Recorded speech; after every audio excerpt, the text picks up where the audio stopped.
Radhe Radhe guys, কেমন আছো তোমরা সবাই? দেখো গাইস, এই পাতাগুলো দেখে তোমরা নিশ্চয়ই চিনতে পারছো, এগুলো গাঁদা ফুলের পাতা। তো এই পাতাগুলোর একটা কাজ তোমাদেরকে বলে দিই।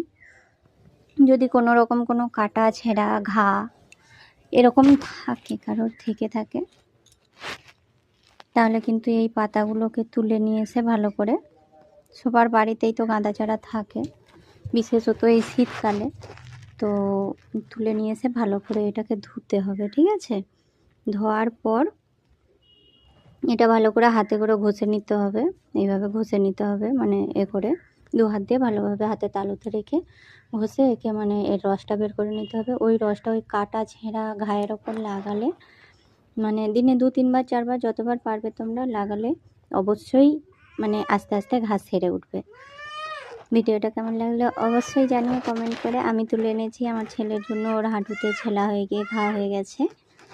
তো ভিডিও যদি ভালো লাগে অবশ্যই লাইক কমেন্ট শেয়ার করে পাশে থেকেও। Thank you.